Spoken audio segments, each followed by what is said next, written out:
Night out at farm house या सिरीजमधला हा तिसरा एपिसोड आहे. पण कथेला सुरुवात करण्याआधी महत्त्वाचे, जर तुम्ही आपल्या चॅनलवर नवीन असाल तर आपल्या चॅनलला सबस्क्राईब नक्की करा आणि बेल आयकॉनवरती क्लिक करा, म्हणजे तुम्हाला पुढील येणाऱ्या व्हिडिओचे नोटिफिकेशन लगेच मिळेल. तर चला मग टीकेच्या अविस्मरणीय भयान जगात. हा अनुभव आपल्या चॅनलचे सबस्क्रायबर जयेश भोईर यांनी पाठवला आहे. मी एक असा अनुभव घेतला आहे की तो आजपर्यंत विसरू शकलो नाही. सांगतानाही अंगावर शहारे येत आहेत. नुकताच पावसाळा सुरू झाला होता आणि अशा वेळी कुठेतरी फिरायला जायची इच्छा झाली, पण नेमकं कुठे जायचं हे काही कळत नव्हतं. समीर, गौरव आणि मंथन हे माझे खूप जवळचे मित्र. आम्ही लहानपणापासून एकत्र आहोत. समीरला पर्यटन स्थळांची खूप माहिती होती आणि तो दरवर्षी आम्हाला नवीन ठिकाणी घेऊन जायचा. त्यामुळे यावेळी सगळ्यांची नजर त्याच्यावरच होती. त्या दिवशी आम्ही माझ्या रूमवर बसलेलो, मी, गौरव आणि समीर. तसे गौरवने विचारलं, समीर, यावेळी कुठे जायचा प्लॅन आहे रे? समीर लॅपटॉपवर काहीतरी शोधत होता आणि म्हणाला, अरे अजून शोधतोय मी, एखादी चांगली जागा मिळाली की सांगतो. त्यावर गौरव म्हणाला, असं शोधत बसलास तर पावसाळा संपेल, बघ काय ते लवकर. तेवढ्यात दाराची बेल वाजली. नक्कीच मंथन आला असणार. मंथन आत आला आणि बसताच विचारलं, काय रे, ठरलं का काही? समीर अचानक गंभीर झाला आणि म्हणाला, तुम्हाला सकाळपर्यंत सांगतो मी. आणि तो निघून गेला. आम्हाला ते थोडं विचित्र वाटलं, पण आम्ही त्यावर जास्त विचार केला नाही. दुसऱ्या दिवशी समीर आला तेव्हा त्याच्या चेहऱ्यावर वेगळाच आनंद होता. मी त्याला सहज विचारलं, काय रे, एवढा का खुश? जयेश, एक मस्त ठिकाण मिळालं आहे. माझ्या एका फ्रेंडचं फार्म हाऊस आहे, टेकडीवर आहे. आजूबाजूला हिरवळ आणि पूर्ण शांतता. काय म्हणताय, करू कन्फर्म? आम्हाला सगळ्यांनाच ती कल्पना आवडली आणि आम्ही लगेच प्लॅन फिक्स केला. दुसऱ्या दिवशी सकाळी 7 वाजता आम्ही सगळी तयारी करून निघालो. काही तासांत आम्ही त्या भागात पोहोचलो. अजून फार्म हाऊसवर आलो नव्हतो. नाश्ता बाहेरच करायचा असा विचार करत होतो. तितक्यात रस्त्यात मला एक ढाबा दिसला आणि मी समीरला गाडी थांबवायला सांगितलं. आम्ही चहा घेत बसलो होतो. तसे एक माणूस आम्हाला सारखा बघत होता. त्याची नजर वेगळी वाटली म्हणून मी त्याला न राहून विचारलं, काय झालं, असं का बघताय आमच्याकडे? तो अचानक आमच्या जवळ आला आणि म्हणाला, तुम्ही त्या फार्म हाऊसवर चालले आहात ना? त्याचं ते वाक्य ऐकून आम्ही एकमेकांकडे बघू लागलो. तसे समीरने विचारलं, तुम्हाला कोणी सांगितलं? कसं कळलं तुम्हाला? त्यावर तो माणूस फक्त एवढंच म्हणाला, रात्री आवाज येतील, दारं लावून घ्या, काय आहे शोधायच्या भानगडीत पडू नका. आणि तिथून निघून गेला. कोण, कुठला माणूस असे का बोलला आम्हाला काहीच उमगलं नाही. त्याच्या अशा बोलण्याने वातावरण थोडं अस्वस्थ झालं, एवढं मात्र नक्की. तिथून चहा नाश्ता उरकून दुपारी आम्ही फार्म हाऊसवर पोहोचलो. वॉचमन आमची वाट बघत होता. आकाश निरभ्र होतं, पण त्या जागेभोवतीची हवा वेगळीच वाटत होती. चावी देताना वॉचमन म्हणाला, पाणी जरा जपून वापरा, टॅरेसवर जाऊ नका आणि रात्री दारं खिडक्या घट्ट लावून घ्या. त्याने आमची नोंद डायरीत केली. आम्हाला काही लागले तर फोन करायला सांगितलं आणि तिथून निघून गेला. का माहीत नाही, पण त्या जागेची शांतता खूपच अस्वस्थ करणारी होती. आम्ही घरात जाऊन सगळं तपासलं. बाथरूम, लाईट्स, AC सगळं व्यवस्थित होतं. गौरवने मागचा दरवाजा उघडला तर मागे मोठं मैदान आणि दूरवर एक मोठा दगड दिसत होता. त्यापुढे खोल दरी होती आणि हे आम्हाला लांबूनच पाहून कळत होतं. मंथन वर जाऊन पाण्याची टाकी तपासून आला. पाणी थोडं गढूळ होतं आणि शेवाळं साचलं होतं, पण आम्ही ते फार लक्षात घेतलं नाही. संध्याकाळ झाली. सांगितल्याप्रमाणे एक व्यक्ती जेवण घेऊन आला. आम्ही जेवण करून घेतलं. त्या रात्री बाहेर जाण्याचा बेत नव्हता, म्हणून दारं खिडक्या लावून घेतल्या आणि तितक्यात बाहेर पावसाला सुरुवात झाली. वातावरणात गारवा पसरला. रात्री आम्ही सगळे हॉलमध्ये बसून गप्पा मारत होतो, जुन्या आठवणी काढत होतो.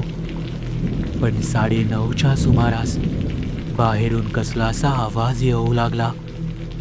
जणू कोणी व्हरांड्यात चालत होतं, पण ते चालणं नव्हतं, काहीतरी वेगळं होतं. आम्ही बोलायचे एकदम थांबलो आणि सगळं काही शांत झालं.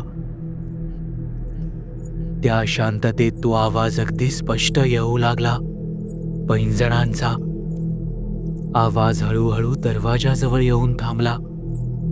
मग हलकसं दारावर खरवडल्यासारखं झालं आणि एक आवाज आला, जेवण आहे का? मला खूप भूक लागली आहे. आम्ही सगळे एकमेकांकडे बघतच राहिलो.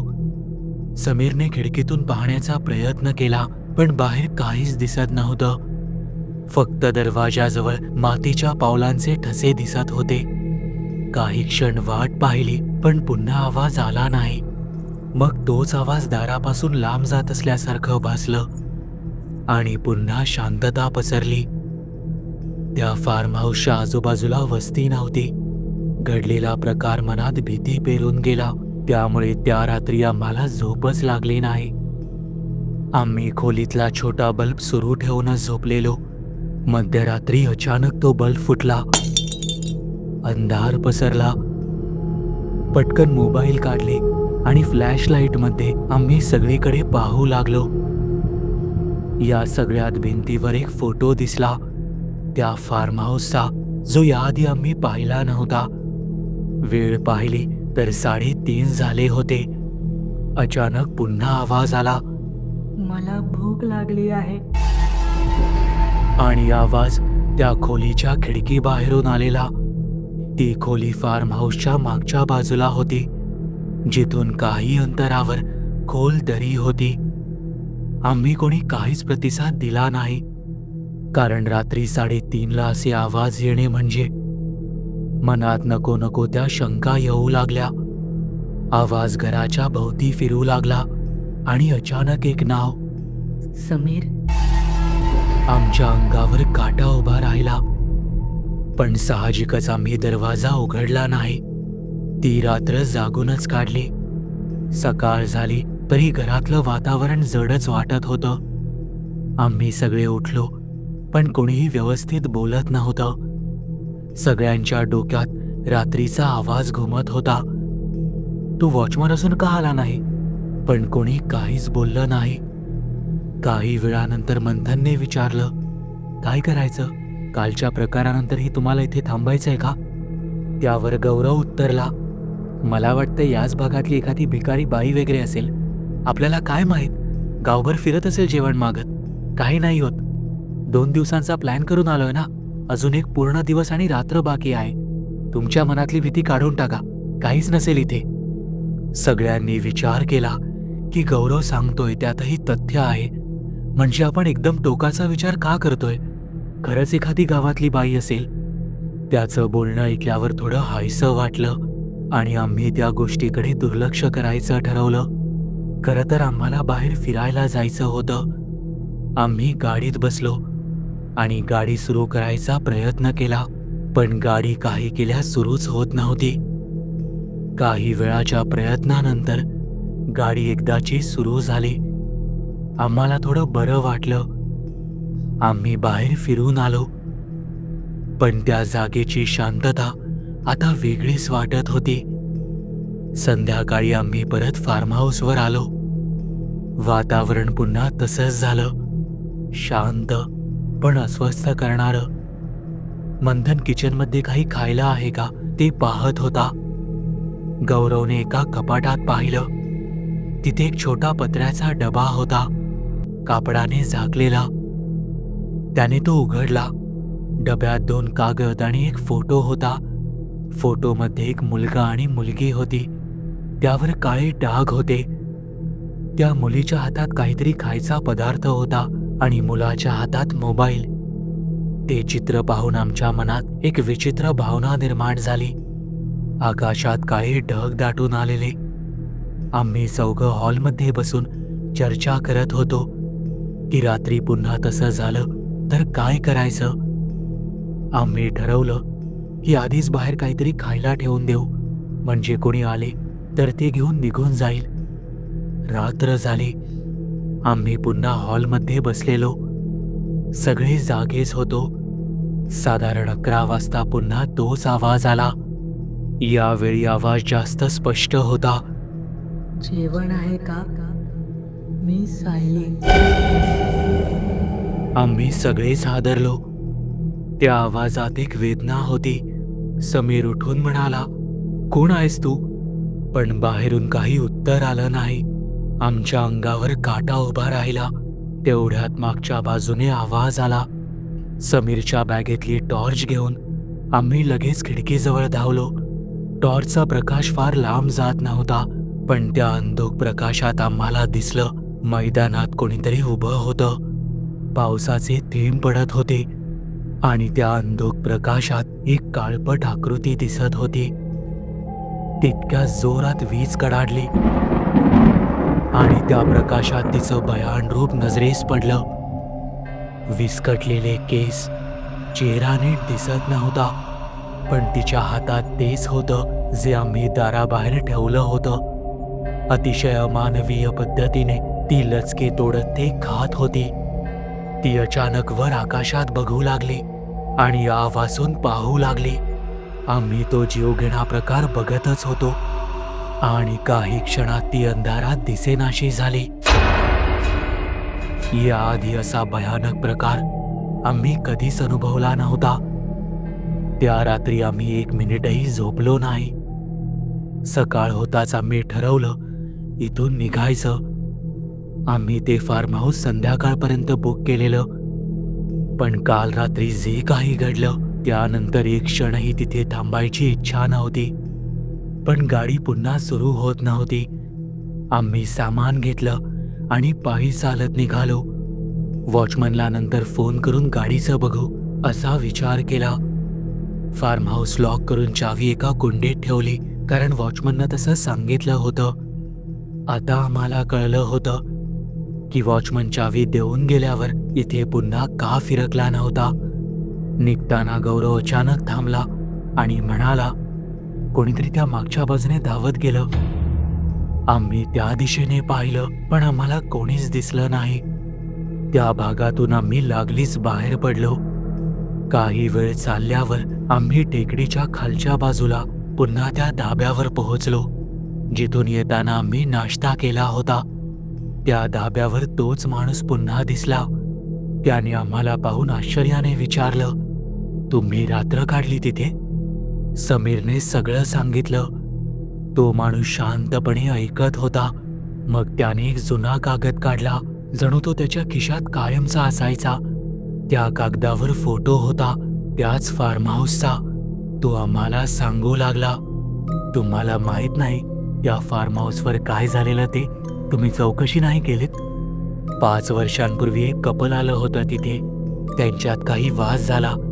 मुलीने जाऊन दरीत उडी मारली की त्या मुलाने ढकलले तिला ते माहीत नाही, पण तिचा मृतदेह सापडलाच नाही. पोलीस चौकशी झाली.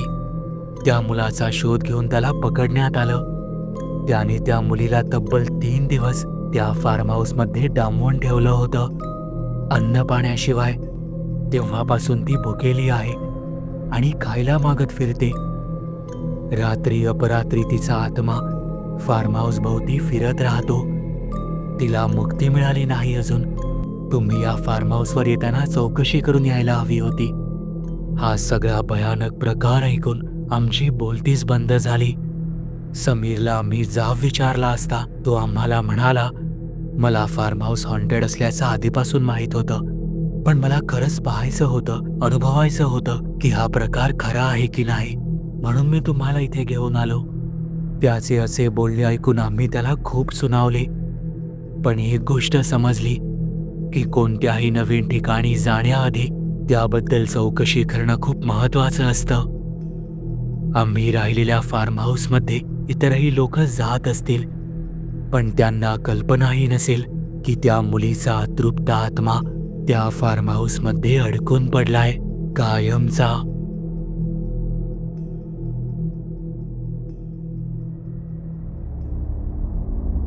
तुम्हाला ही कथा आवडली असेल तर या व्हिडिओला लाईक आणि शेअर करायला विसरू नका. जर तुम्ही आपल्या चॅनलवरती नवीन असाल तर आपल्या चॅनलला सबस्क्राईब नक्की करा आणि बेल आयकॉनवरती क्लिक करा, म्हणजे तुम्हाला पुढील येणाऱ्या व्हिडिओचे नोटिफिकेशन लगेच मिळेल. तुमच्याकडेही अशा कथा किंवा अनुभव असतील तर ते तुम्ही मला आपल्या वेबसाईटद्वारे म्हणजेच TKStoryteller.com द्वारे पाठवू शकता. त्याची लिंक मी या व्हिडिओच्या डिस्क्रिप्शनमध्ये दिली आहे. आपल्या चॅनलबद्दलचे अपडेट्स मिळवण्यासाठी आपल्या फेसबुक, इंस्टाग्राम, ट्विटर आणि टेलिग्राम या चॅनल्सला फॉलो करायला विसरू नका. आपल्या चॅनलवर पोस्ट झालेल्या सगळ्या कथा तुम्ही आता आपल्या वेबसाईटद्वारेही वाचू शकता. त्यासाठी आपल्या वेबसाईटला म्हणजेच TKStoryteller.com ला भेट द्यायला विसरू नका.